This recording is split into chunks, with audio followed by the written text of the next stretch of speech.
And welcome to Rise and Fire Bets. My name is Chris Exusion. You can find me at Chris Ebom on Twitter, and it's Masters Week. Carnage, more ways than one. The leaderboard's been kind of, Brooks Koepka rising from the ashes, if you will, and Rahm, sticking around, and Rory falling off, something that we did not expect. This is kind of a horse for the course kind of event, and Rory just kind of fell off here, but it's okay. If you had them, that's all right. Not a big deal. We can find live winners. And I got a guy on that attacks the live line like none other. He reads the line. His name is Keith Stewart. You can find him at Read the Line. He does PGA betting and also LPGA betting. And I cannot wait to have him on. Keith, thanks for coming on. Oh, Chris, man, it's time to rise and fire, my friend. I love that name, and it has me fired up. So let's get after it. Yeah, absolutely, man. That's what I'm about, man. We're finding our spots. We're not going to be down the dumps because maybe we had Rory or some of these other guys that did not come out to perform. But there's definitely some good opportunities, even regardless of what, with the delay and everything. There are still lines available. Well, I tell you what, nobody feels worse about Rory than Rory. So I think you can get over it, and I can get over it, and anybody else who had him leading their card can get over it. It's time for a little in-play betting, which I love. Absolutely, man. You always put out a good live betting card, usually on Fridays around this time, but I had to get you on here. But hey, let's look at the board over here and see what has gone on for this tournament. Let's see where we are officially at right now. So I'm going to bring this up right now. Let me see here. All right. Let's do it. Okay, so right now I was kind of looking at the little bit of the bottom of the board over here, but Brooks Koepka, where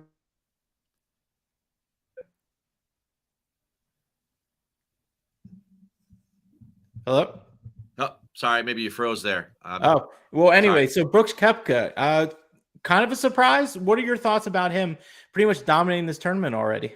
Oh, man, it's a tremendous surprise. It's, who would have thought that a live guy could be out here and be dominant with only 6 tournaments that they've played since the last major championship, which was over 260 days ago. So, I think anyone that just walked into this thing thinking that DJ or Brooks or Cam Smith were going to dominate was talking to themselves a little bit. They were definitely massaging their own ego to make that kind of like that storyline just appear, because we've had 6 designated events to start the PGA Tour season. The big 3 have been battling each other all spring. Those guys are way more battle tested, and as it turns out, looks like Liv has a leg to stand on.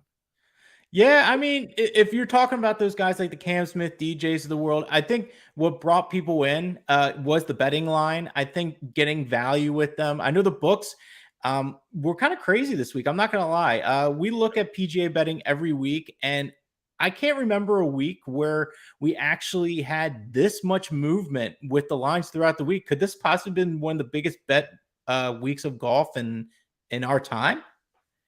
Oh, yeah, for sure. I guarantee you, each of the operators, especially the big ones, you're looking at FanDuel, DraftKings, or PointsBet. This will be in probably their top 8 events bet of the year as far as total handle. And we're talking about number 1 would be the Super Bowl, but this event is going to get a lot of attention in just purely in dollars. There's no doubt about it. And it starts with Tiger Woods. I got a note from BetMGM, and they said their number 1 bet of every bet that was out there. It wasn't Rahm to win or Scotty or Rory to win. It was Tiger to make or miss the cut. Imagine. The amount of handle on that was like, it was impossible to actually comprehend. Yeah, and you know what the crazy thing is? There were all different lines. Like, that's the beauty of golf betting. Am I right? There's so much shopping around. There's so many different lines. If you actually put the time and effort, you will see tons of variety, because I think a lot of these books truly can't gauge the betting market as far as golf goes compared to other sports. Well, you know what, Chris? You bring up a great point. And just to talk about this at like a very high level, I think that some of the books, and you see this week after week, there's definitely trends. Like FanDuel is very, very generous on their placements. When you look at those odds, they're almost always at the top of the board as the best ones, to try to kind of suck people in. And then you look at some of the other books, whereas, DraftKings can be sometimes like extremely favorable on outright odds. So I think that they look at kind of their own company strategy, and then they play us accordingly. I've always said that I feel like odds are like sucker pins. I mean, you got to get to those last when you're making your approach to the week and you're trying to figure out the puzzle that is the PGA Tour, or in my case, the LPGA Tour. Like you have to come up with your short list before you go to the odds board, and then check and then say, oh, I don't like the odds on this guy, or I do. So be it. But if you start there first, then you might as well be firing at that right pin on the 12th hole at Augusta on Sunday afternoon, and then take your chances, because they will lure you in like nobody's business.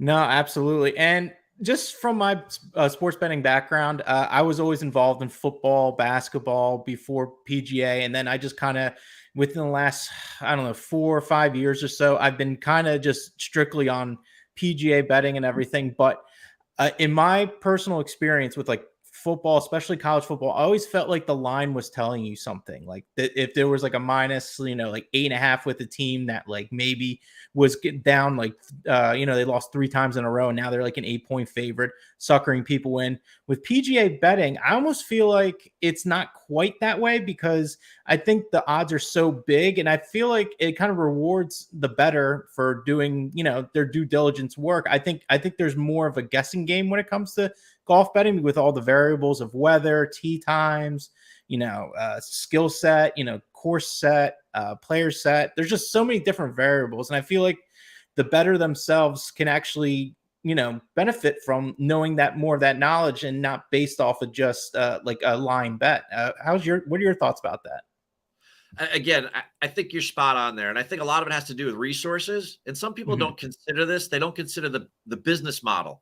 So if the NFL is like 40% of your total handle for the year, that means that a majority of your resources are going to go towards those lines and all of those props, and all of those brokers just concentrating consistently on what's going on there. And if golf's just 8% of your total business handle, then I mean, it's probably going to get a lot less than 10% of your effort. So that's why there's always an opportunity. Like, one of my favorite things to do is, if you get a rabbit on a Thursday morning, right? So some guy goes out, just pick a guy, Cam Young.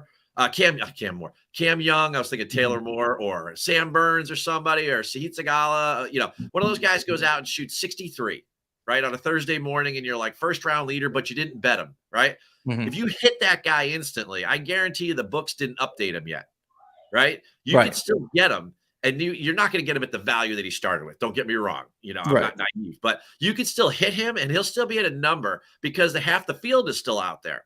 And you could still make money on that. And chances are, like, more than 2/3 of the time, no one ever touches that number. That guy still ends up being the guy. Now, sometimes he gets tied or backdoored, but that occasion is very rare. And that's just a perfect example of how many resources on a Thursday, especially during football season, they're putting in to betting lines for golf versus football. So, I mean, where your head's at on that is great for your listeners and your viewers to pay attention to, because there's opportunities there for sure. And I just feel like that's the most interesting thing at the end of the day. The books get a little bit slower with that, even with the live lines and everything that goes along with that.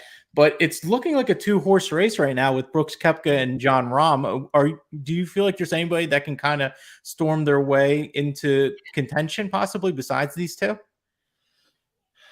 I mean, there's a couple good names up there. I'd have to start with, I know he's 7 back, but a lot can happen in this golf course when you start to talk about weather and wind. But wait, hold on. Hold on. I think I know who you're going to talk about, but you can give your explanation. But I want to see if I can guess this, because he's kind of on my radar as well. Yeah, I mean, it's as I quickly look down the board, I mean, you got to see Jordan Spieth there. All right. Okay. He had a shaky start last year, misses the cut. There's been a lot of question marks since 2016, crossing Rays Creek on Sunday, that he needs to prove to himself that he could do that again. But if you're talking about somebody on that board that I'm worried about, I'm not worried about an amateur. Morikawa and Hovland obviously have their short game issues, and this weekend is going to be a short game contest, because between the wind and the conditions and the wet, and it's going to cause a lot of creativity around these greens. I mean, there's nobody better in the world with a wedge than Spieth. Burns is dangerous too, because he's great with the putter, and he can make his fair share of putts. So those are 2 guys right there, and I can't get much further than that, because those guys are 7 back for Brooks right now. He's a good front runner. Yeah, well, there's another guy that I actually felt that actually has a shot that I think's been kind of flying under the radar, and that's Shane Lowry. He's actually been playing pretty well. If you look at what his numbers have been, I'm going to bring up his numbers real quick. One Yeah, second. he's top 4 right now, tee to green. Yeah, so his current numbers right now, yeah, he's doing really well tee to green. This is for the week. His putter has been okay, about average, but his approach play has been really solid. And if we're gonna get in these tough conditions that he's used to playing in, he's a spot that if you're looking for a big flyer, he's currently 55-1 on DraftKings right now, 55-1. So if you're willing to take that flyer, and I understand it's hard to get away from the big two right now, but if you're feeling froggy, you want to leap, you want to rise and fire, I feel like Lowry is kind of that semi-lottery ticket there. I had him on my card last year. He finished third. It was close to a great payday. I can't argue against it. He's gonna have homeland weather conditions. There's no doubt about it. This weekend's gonna be wet. It's gonna be windy. It's gonna be cold. It might suit him. The problem there is that the resume lately has some gaps in it, and that's why I look at a couple of the other guys. But as far as ball striking goes, I said all week, you don't have to be a great putter to win at Augusta National. I mean, you basically just have to be able to putt. And Scotty's proven it. I mean, he's number one. He's 3 slots ahead of Lowry, tee to green. He's the number one player tee to green right now, and he's losing over 7 shots on the greens. If he was just rolling the rock at 0, if he was just average, he would be up there with Brooks. I mean, it's amazing what he's doing to pull himself out of this tournament. And if Lowry has just a decent weekend with the putter, as good as he's striking it in the weather, I mean, that 55-1 is going to pay off. Yeah, I mean, that's kind of just like a deep kind of, play if I'm looking for a real long shot here. What I thought was pretty interesting with this end of round leader, obviously the Brooks Koepka numbers pretty unbettable, but Rahm only 3 shots back with about, I think it's 9 holes to play. He is going to play in those tough conditions tomorrow morning, but at 7.5-1, I mean, why not, right? Ooh. Let's see. He's got a putt out on 7, then he does have 3 par 5s to go. That's for sure. And Rahm's obviously in great form, 3 wins this spring, 7.5-1. Man, on the spot, I see where you're going with that. I do. Certainly to take advantage of a bet that would pay off before noon tomorrow.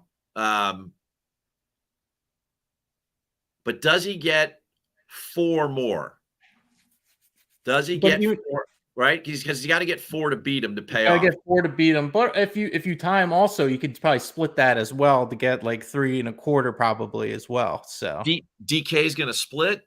They'll probably. I would assume they would split it. I don't think you would lose that bet. I'd want to know that ahead of time because 4 to me seems like a lot. 3, no. 3 if I'm only getting half my investment at 3, I don't know. I might hold back and I might just go heavy on the head-to-heads in the afternoon after I see how this thing shakes out. I don't know. Maybe I'm a little on the conservative side, but I do like, you like to rise and fire though, man, and that's firing, and that's definitely an angle that I'm sure most people wouldn't pick up. And that's why I love, listening and watching your show, because you come up with these things and they do make you think. Yeah, I'm just looking for opportunities at the end of the day. Everyone has their own bets that they like to make, but I just want to keep all the options open. I think there is some value with the play. I would have to look into the dead heat kind of rule, if you will. But yeah. But if we're looking at the top 20, like I said before, Shane Lowry, he's actually plus money as well. If you look at where he is at right now, let's see if we can find him real quick. I'm not finding. Okay. So, actually, he's minus 200. I apologize. I actually didn't. That's not a guy that I was looking at here. But Sungjae Im, he is plus 140 right now. All right. He is currently. He's still got holes to play. He's at a spot where he might not make. Well, he probably will make the cut, but it's a spot where he is at -1 right now through 8 holes. Still plenty of golf to be played. But if you're looking for plus money right now for a guy that's had 2 top 10s at the Masters, and someone that's pretty good with off the tee game, which is still pretty good, get your distance and all that, but he's also pretty decent around the green. And this week in general, he's been plus with the around the green, and his tee to green's been solid as well. So I don't know. He's just like a consistent guy. Yeah, I'd like to see his iron game be a little bit better, be a little sharper. You know, he's gaining less than a stroke with his iron game. And, you know, at the end of the day, I think that – so if you want to get him in the top 20, right now it looks to me like there's 20 better approach players by far over him. And those are the guys I'd be leaning to. Now, that doesn't mean those guys are in the top 20 right now, but you're going to need – I mean, you're going to need ball strikers this weekend. Right. And you would love for them to already have established some sort of rapport with the golf course this week around the green. And if they could putt average, they'll be fine because, you know, Augusta National is one of those places you just have to two putt. Nobody makes a ton of putts there because it's so severe. And when they do, then they boat race the field, you know, a la DJ from a couple of years ago or Tiger in his first victory, you know, like, but you got to go down the ball striking route, and it's got to start with your iron game. I mean, look at the guys that are at the top right now. All of those guys, when you start to create a top 10 list of like modern ball strikers in 2023, Hovland, Morikawa, Rahm, Koepka. I mean, these guys are the best of the best, right? It's uncanny that all of a sudden they're just there. No, absolutely. And I mean, if you're looking at like some other guys that I was actually pretty surprised with that played really well, he is a past winner, but Patrick Reed has been pretty impressive this week. You know what? Patrick Reed is one of those guys that's definitely going to work hard on his game. Oh, excuse me.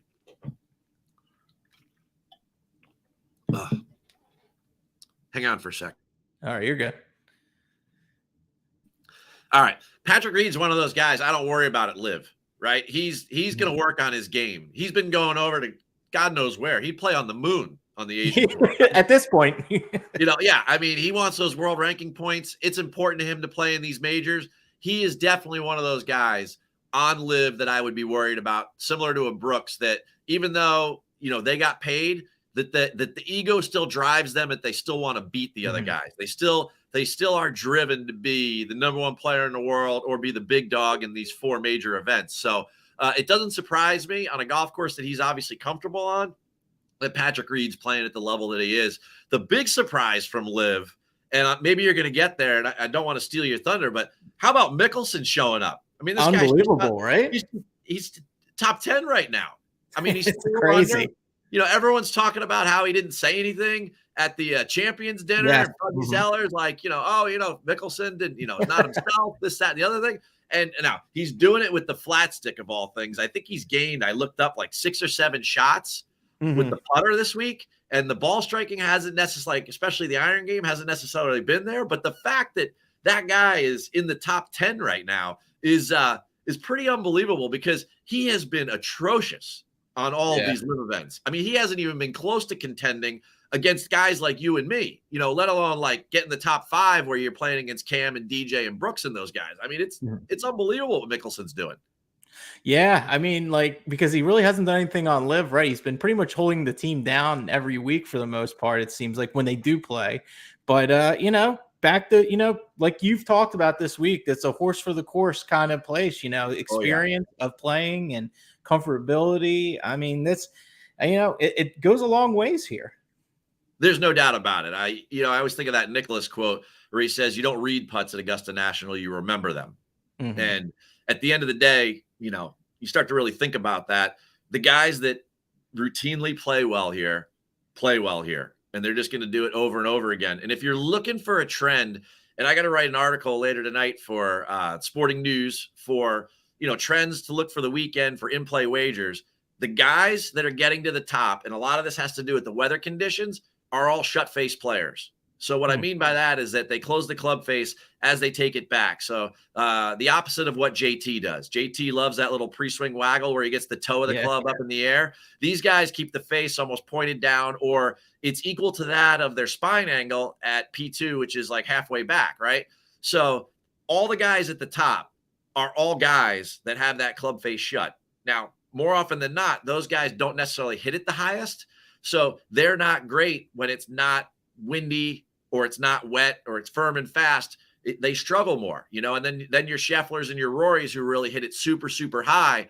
But Rahm, Hovland, Morikawa with his irons, especially Brooksy. I mean, you see that driver at the top and that face is pointed towards the sky. That guy is hitting that little peeler fade and that thing's not moving an inch, and it's just knifing through the wind.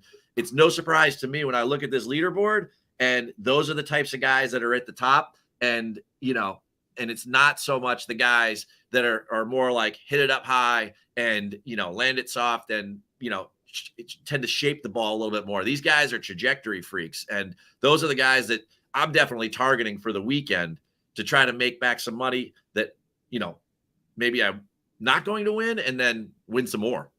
No, absolutely. And you're talking about that closed shut head over there. Are you talking about like with like Keegan Bradley? Would he be one of those guys who's like a low ball flight guy, or like possibly like, I know Dustin Johnson's kind of, when he brings the club back, it's kind of that's a little bit more closed there, but he doesn't draw the ball at all. He makes that, he only can hit a cut. I don't think he hits a draw.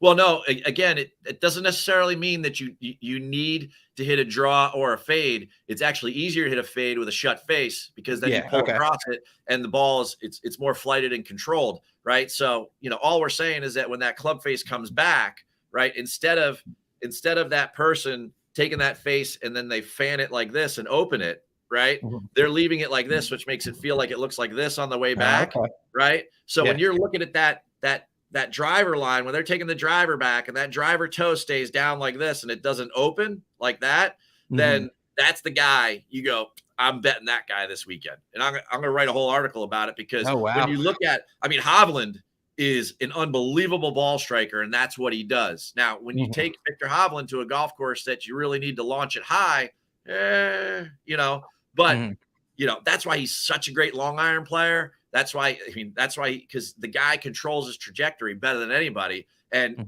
God knows if he could just chip a little bit better, he probably would have a lot more wins. Yeah, because you're not sticking the greens a whole lot with a lot of the runoffs, right? So, it's hard to rely on that. If it gets super firm and fast, then you got to be able to launch it a little higher. And those guys tend to trap it a lot more, which gives them tremendous control when you go to these types of places. Look who was there at the British Open. Hovland was right up there, right? Yeah. He could trap it and he could find a way to kind of flight it in there. And then, yes, it was firm and fast there, but at the same time, in those conditions, right, he was on his game because he could really control the trajectory of the golf ball. And at the end of the day, he didn't keep up because probably he couldn't keep up with all the bounces. And then who was close to the top? Cam Smith, rockets to the sky. Rory, rockets to the sky. Cam Young hits moonball. Yeah, moonballs, yeah. God, that guy, he hits it so high, it's unbelievable. He's hitting it with the driver 150 feet in the air. People are like, oh, that doesn't seem high. I'm like, you have no idea how high that is. The average guy on tour is hitting it like 80, 90 feet. He's like almost double that, he and Rory. Yeah, that's absolutely insane. I always talk about this with guests a lot. I always have a lot of opinions about Cam Young. What are your thoughts about him as far as I don't know, maybe I don't have the numbers in front of me, but like it doesn't seem like he plays a whole lot of events. How do you like for a first time winner, to become one of those, do you feel like he needs to play more of those other tournaments, or you think he's just content enough being in contention in these bigger events? Well, it's interesting. It took Zalatoris was contending a lot in big events. Cam Young is contending a lot in big events. And I think it kind of is a lesson for how hard it is to win out there. Oh, absolutely. And when you start to make bets and you're looking at things like one of the things that drew you to Rahm in that bet to be the second round leader was that Rahm has tons of win equity and he has it this spring, right? So that like he's closing right now. And unfortunately for Cam, he hasn't been closing for one reason or another. I was in Austin. I walked with him for 2 matches. I talked to his dad, David, who's PGA professional up here in New York City, nearby me. And, I know the family and everything. And, what are you guys working on and everything? And, at the end of the day, it just hasn't all come together for him because the pressure that surrounds winning and that level of expectations, it's super, super difficult, and when you have guys like a Sam Burns that just goes and rattles off 4 wins. And look at Tony Finau. Look how extraordinary, like, Cam could be a Tony Finau. They're both like supremely talented, but Tony had to figure out how to win. And that might be Cam's plight.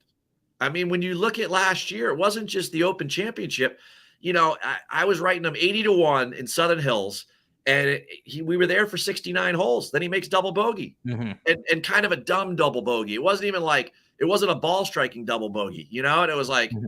man, that was the pressure of the moment, ate him up. Same thing with Mito, great ball striker. He's having a good ball striking week this week, right? But Yeah. that tee shot that they kept showing on full swing, man, I feel bad for that guy. In that creek and everything, yeah. Oh, we were all out there, and I was like, "Yo!" I mean, it looked like he got struck by lightning. It was like Mm-hmm. it was unbelievable. So I feel like Cam's doing all the right things. I don't feel like it's going to be his first victory is going to be a Masters. I feel like his first victory is going to be like where he fits a golf course, like a Quail Hollow, something like that. I could see that. Something like that screams out to me. Like next week doesn't scream out to me. I don't see him being the type of guy. Now he's played well there before, but for the planets to align, I love him being able to take advantage with his driver. I mean, people talk about Rahm or Rory being the best drivers in the game. Mm-hmm. Cam's name's right up there too. Yeah, so I think a great spot for him if he was going to get his first win. Why not the Mexico Championship, right? The humongous fairways, the one that Rahm won last year. Yeah. I don't think he'll play in it because he just doesn't play in those kind of tournaments. But I feel like you get that first win under your belt, and it's like full on go, right? Well, yeah, but the way that they've set this up right now, it's just not. No one's going to Mexico. Not even John Rahm, to defend probably, unless. Someone's flying them there on, and giving them some perks or something. I just don't see it. It's like, got to pull up big red carpet for Cam Young. Oh God. I mean, it's going to be, we're going to roll into that week. It's going to be like Adam Svensson at like 22-1. We're going to be like, oh God, I need to take a week off. I mean, it's that might be Keith Mitchell 5-1 week. Or wasn't that Kurt Kitayama's coming out party last year, right? Yeah. Kitayama is going to be 11-1 and your tournament favorite going in after he won Bay Hill API, right? Oh yeah, that's so. But I mean, the next week's Wells Fargo, and we're already talking about it. And 2 weeks after that, we're all going up to Rochester for Oak Hill and the PGA Championship in our next major. So, Mexico at 70,000 yards or whatever it is, that super long golf course there by Norman. I mean, humongous fairways, enormous fairways. Mean, it fits a guy like that for sure, but the chances of him being there are slim and none. No, I totally understand. I think it would just be a really good spot for him. I mean, Rahm won last year with it, and that kind of got him rolling a little bit. But let's look at, we have our delay. You've been watching. But we still have round matchups of Rise and Fire on. A couple matchups that I was kind of looking at on the board. I really like Tommy Fleetwood -115 over Tyrrell Hatton. Two guys that can kind of, play well in these kind of conditions. Solid guys that can have potential of getting T20 for the most part. Like that kind of, caliber kind of player. We know Fleetwood's doesn't have that win equity. But for one round, I really like him here. And what really set me, over the top with him, Rick Rungood. I use him for all my data. I absolutely love him. Great guy in the space, as you know, Rick. Rick's the best. Yeah, Rick's real good. And so if you're going to look at third and fourth round play at the Masters, Fleetwood, I remember him having a decent. I believe he had a decent. Let's see what we have here. Actually, no, he wasn't that good there. But Hatton, I believe, was not a good spot there for that kind of scenario. He was in the minuses a lot. So you got -12, -3, and we know how Hatton can implode at times if things are not going his way. I think Fleetwood's a little more, even keel for one round. I think Fleetwood is the spot here, and he's been playing pretty well. So I'm kind of leaning in that spot. What are your thoughts about Fleetwood over Hatton? Well, there's two things I gotta mention, but I'm not gonna like delay the point. I'm gonna tell you on the Fleetwood. I like everything you said there, but the two things that I love about this, number one, is that Rise and Fire. You are never taking a day off. When the tournament's in play, you are always in play. And you found these bets and you were like, hey, we're going to do some head-to-heads. And I'm like, where are you finding head-to-heads? We didn't finish the second round. And then I got to give credit to Bet365. for just throwing out bets for guys they know are going to make the cut and they're close to one another. I mean, do you not just love golf betting? I mean, how great is it? We haven't even finished the second round, and Bet365's like, start betting the third round. And I didn't even find this, and I'm always looking for in-play bets, and you found it. I'm like, these guys are the best. I'm like, the two of them together. Anyway, I was all excited. I'm with you on Fleetwood. Definitely, it's going to be a trying weekend for everyone, right? So even when things are perfect, Terrell Hatton's not in a good mood. Plus, he hasn't played well at Augusta historically. Fleetwood has played better. He's trending better this week. Fleetwood's the tail right there. You said it. Yeah, and for taking a little bit more juice, I think it's a good spot right there. And we're not going to have to be involved with the tie. So anybody that watches this, I never bet matchups with ties because it's too volatile, and that's just more money for the books there. But another spot that I felt like that was kind of interesting. Tony Finau and Dustin Johnson. What's your thoughts with those two? Well, all right. Tony's hitting the ball better than DJ. DJ's not in great shape, meaning not like, I don't know about mentally, but physically is what I'm saying. He's showing up, and it's going to be a long week. I like Tony in this position. His ball striking numbers are a little bit better than DJ's going into this. So if I have to go one way or the other, I mean, this is a close one. When I look at that board, I probably would shy away from that one. Yeah. But with it, if you're saying rise and fire and there's a gun to my head, I would definitely go Tony, and I would feel somewhat good about it too. Yeah. And you know what? I was kind of surprised about Max Homa, who, has had a really good showing for the most part. He's going against Matt Fitzpatrick this week.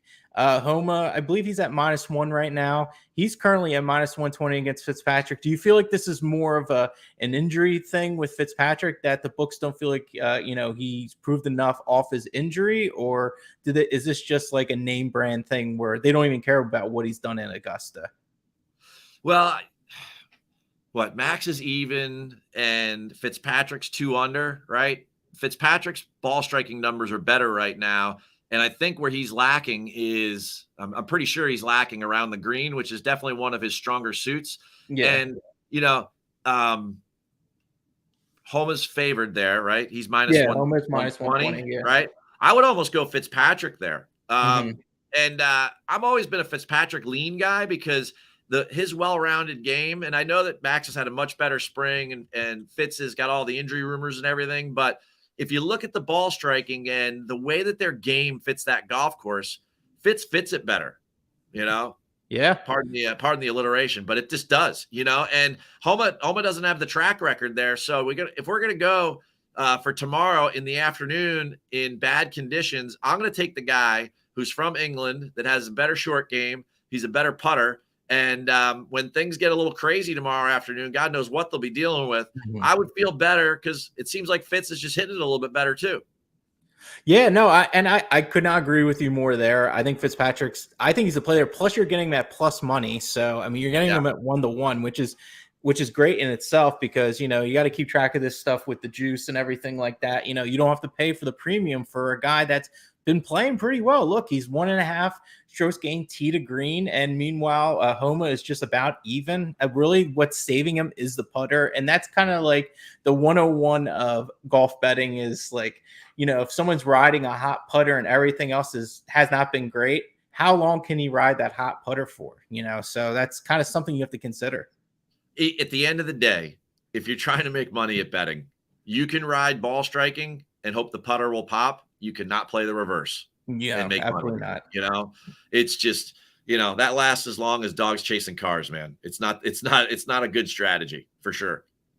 And I just want to talk about one more matchup, which I thought was pretty interesting. Justin Rose, Joaquin Niemann. Justin Rose is -115, Joaquin Niemann -105. This is old school, new school kind of battle over here. Justin Rose has shown that he can play at Augusta, from having all his history. And Joaquin Niemann, a rising star that, is won at Genesis, which is a tough event, and just a great player. What's your thoughts about this matchup? Because this kind of intrigues me.